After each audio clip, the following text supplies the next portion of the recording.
Hi, welcome to a new video dedicated to a new toy quadcopter. This is the Eachine Cyclone and the exact reference is the E708. This is a toy copter targeting more or less beginners. You have a basic brush quadcopter including headless and 1K return. You can perform some automatic 360 degrees flips. You can turn on and off the light, and it basically dedicated to learn how to fly a quadcopter. So let's discover this bundle. Okay, here are all the elements you can find. First of all, you will find this instruction manual, basic one, more or less well translated from Chinese, and you have the basic specification. You have a basic 3.7 volt LiPo, 550 mAh with 20 C of discharge rate. You have the exact dimension of the machine, so more or less like a 310 millimeters. Okay, and the total weight is about 100 grams.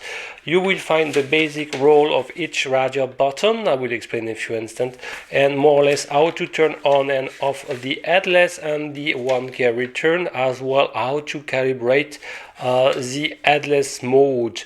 So okay, so it's a basic instruction, not super fantastic. You will have a bag with a screwdriver and a USB charging cable, very basic, ending with a micro logic connector.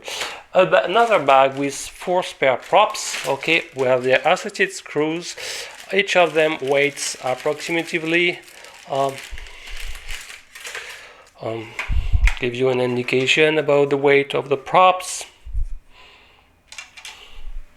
Something around 2 grams, and to be more precise, if you need the exact dimension of the model, it's something around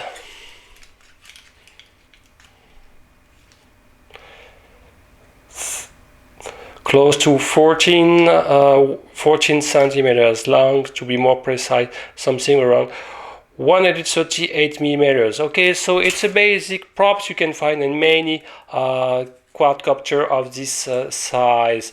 They are flexible but should be robust. You will need to screw them on the top thanks to the provided screws. What also you will find, it's a bag with 4 spare props. Each of them weighs approximately 2.3 grams with the associated screws into the bag. Okay, so you will have to add around 12 grams with this prop guard installed with the 110 grams add-ons. Here is the battery, so one series model, a LiPo with the exact dimension if you are looking for a spare one, about 46 millimeters by 26 by close to 10 millimeters. Micro logic connector, and the discharge rate is announced to be 20 C, and as you will see in the battery doors, so you will have first to pull it, okay, clasp it like this, and to insert into the bottom side of the battery tray. Maximum, as you can see, not a lot of free room inside. No power switch to turn on the machine, so each time you will have to play with the micro logic connector to insert and to close the battery tray. You have this light turning on until the bind is done. Okay, so I will disconnect. I regret first the non-present of a battery power button. So let's continue with the transmitter. It's a basic model, no LCD display, but at least you can grab it very easily with large hands, no problem. 4 shoulder buttons, 2 on the left, 2 on the right. So this one is to turn on the lights. This one is to select one of the 2 speed mode. Okay, and for the first one, if you press more than 2 seconds, you will engage a headless mode. In headless mode, you can turn on the 1K return, but short press one more time, hit. Okay, to exit from headless mode, long press this button more than 2 seconds to exit. This top right button is to perform 360 degrees. This one is associated with without any specific function. All the other buttons here are some trim buttons. You will need 4 AA the battery to feed, and rechargeable batteries are working, not including in the packaging, and only a small green light is indicating the power status. Notice that the RF chip associated with, and is a Banggood 2474. So it's a new generation of the Banggood RF chip, which is nRF2401 compatible. This former Banggood module, the Banggood 2423, was ultra popular 2 years ago with most of the quadcopter in the toys quadcopter market. Now, after the XN297 period, it seems that the Banggood chip is one more time available and included. It's a good thing. Probably this protocol will be deviated one day. So now let's focus a little bit on the quadcopter. So with the battery installed, we can check that the total weight is about, if no props is installed, is touching around 102.3 grams, a little bit less than 103 grams, and you have to add something about 12 grams with the prop guard installed. So the machine looks like a kind of frogs, and you can guess here the future location of a future camera version or Wi-Fi version. So you have 4 LEDs on each arms, orange for rear, blue for front flashing until the binding, also indicating with slow flashing the LVC alarm, and become solid as soon as the bind is done. So we can perform the small demonstration. Okay, to remove one more time, insert the micro Rosie connector. Okay, so it's a little bit painful sometimes. Bind it, turn it. Okay, clips it and arm the machine. So we have the flashing until the binding is done. So turn on the radio, okay, and you will have to push up and down to arm the quadcopter. You see this green LEDs become solid. Now I can apply a throttle. So as I said previously, this button is turning on off the LEDs, no problem. And when you press more than 2 seconds, you will enter in the headless mode, and the LEDs will flash slowly, indicating the headless mode to exit. Press one more time, more than 2 seconds. That's great. To calibrate the headless mode, you have to push the bow stick in lower right position, and the light will flash slowly, like this. Okay, flash super fast, indicating that the calibration of the headless mode is down. Okay, so nothing is pretty powerful. You have to know that the motor are using a gear system. They are 7mm by 20 basic or less brush motors, and you don't have any specific ball bearing installed in the gear system. So it means that you will have regularly to check if there is no extra friction introduced in the system, if the meshing of the gears and the main motor pinions are correct. Okay, and probably add time to time a small drop of silicone oil into this part to ensure that everything is well oiled, and to remove as much as possible the extra friction. The antenna inside is installed a little bit vertically down, pointing down, so it should help for the horizontal plane to maximize the radio propagation. But if you need some extra weight, okay, you will need to drill a small hole into the canopy and install it more vertically. It's a little bit painful to access. You have a lot of screws, 1, 2, 3, 4, 5 per arms, so 20 plus 1, 2, 3, 4, and 2 inside, so 26 screws to remove to split into the canopy structure. A little bit long for maintenance. Motors are directly soldered, so you will have to play with the soldering iron too. So, well, it could be a little bit better for maintenance. Anyway, it's time to go outdoors to test this machine. I found it takes off very easily and super stable. Let's check that in practice. First demo fly of this Eachine 708 cyclone with some basic 7mm by 20 cordless motors. I will fly it in lost condition, obviously. And okay, let's go.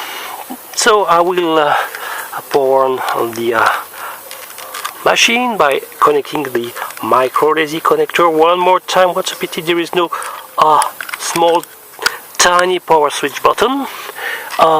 Please align your front of the quadcopter with the tail facing to you to enjoy a full headless mode. It's the orientation, okay, will be your reference. So I will turn on the machine, okay.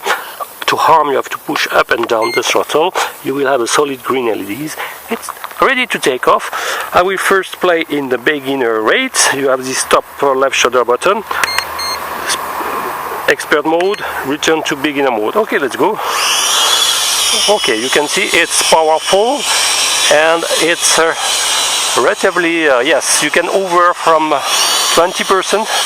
Let's see maximum speed, the yaw rate. Okay, it's powerful, it's rather slow in beginner rate.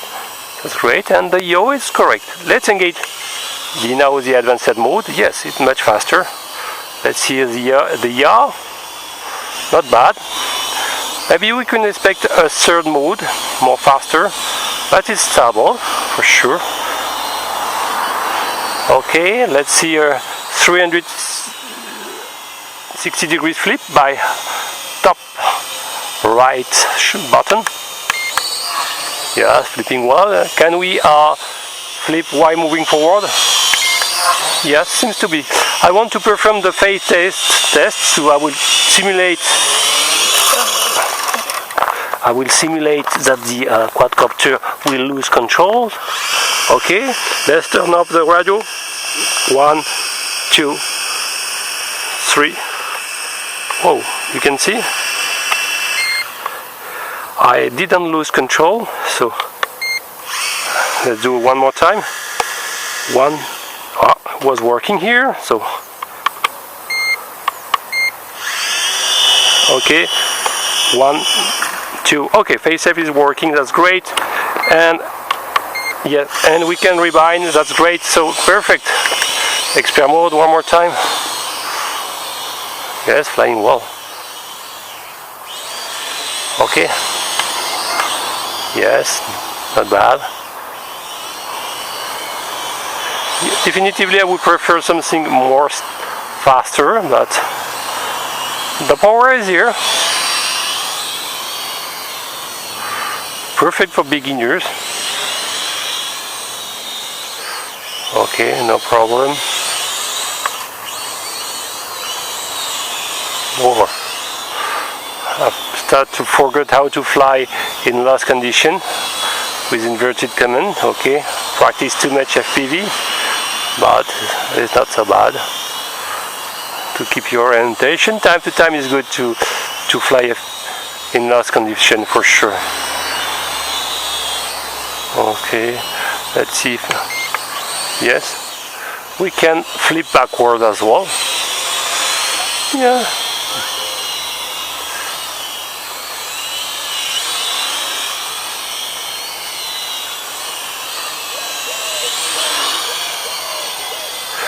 Yeah, so climbing rate is not bad at all. Power enough to recover from a slowdown. I like the look. It reminds me the first Epson X4, if I'm not wrong. Yes, typically a revival of probably one of the most popular mini quadcopter in the market, where everything starts from. I would say a lot of people were introduced by the Epson X4 and all the clone who came after. It's totally wind-free and it's super stable, as you can see.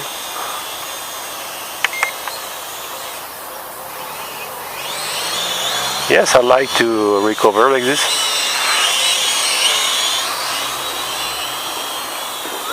Nice machine. Let's see a little bit there is a dog somewhere, so I won't perform really some range test, but the control range should be okay because first of all it's based on the Bacon new variant of the Bacon, and unlike this NRF2401 RF chip, it got an RF sensitivity of minus 92 dBm in 1 megabyte of speed rate, so it's far superior to any competitor. I guess the protocol is based on the 1 megabyte, they have to be checked, and unfortunately I was not able to bind it with any existing protocol, so I tried all the NRF2401 deviation TX compatible protocol, and it's a new one, and I'm a little bit afraid that the Bacon 2471 is a 2-in-1 chip with a 2.4 GHz module, of course, but also with MCU to control here the radio command. So it means that the SPI data won't be really available easily. So it will be hard to capture them and in order to hack the protocol. Okay, so it could be a little problematic. So I hope many now quadcopter will be based on the same protocol. So if another one will be compatible, it will be possible to hack this one indirectly. But it's flying well. I like it. Okay, I remind my. No, the flying duration is bad. LED still not flashing. So be sure with such kind of broach quadcopter, always stock in advance some spare motor, at least one clockwise and one counterclockwise. In general, this happens always in the Sunday when you kill your motors because they start to be tight, stressed, and a number of flips. Try to avoid flips is stressing a lot of motors, and well, so many reasons that the longevity of brush motor will be reduced. In general, it's about 20 flight, 30 flight. Okay, so always stock in advance at least one clockwise, one counterclockwise. And as I said in my unboxing video, you will have to remove 26 screws. It's a lot, and well, and to solder them directly. But it's a good way to be introduced in the system. Oh, it's not bad. Huh? The control range is not bad at all. Oh yes. So as I said previously, I am expecting to have around 100 meters of control range. Okay, especially if you're no flashing LEDs, the flying duration is pretty good. Ah. No, yes, it's flashing now. I hope you can see. So it will time to land, but I still have some punch. But I think I exceed 6 minutes, which is not bad at all. So pretty good machine. Okay, I will conclude. Okay, not bad at all. So let's check a little bit the temperature of the motors. So not so much. So always wait a couple of minutes between two batteries. It's very important to cool the motor. So I will conclude about the Eachine Cyclone E708 basic quadcopter with 2-speed mode, really targeting beginners. They are slow enough, but you can enjoy a relatively fast machine and a relatively well calm wind condition. Okay, don't expect too much in a very strong one. The flight duration is pretty acceptable, more than 6 minutes, which is not bad at all.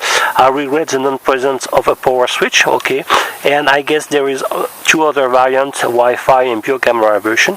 It's strong enough, robust enough, and well, it's a good first machine to be introduced in the quadcopter area. I hope you enjoyed this video. If you like it, please send it. See you next time. Bye bye.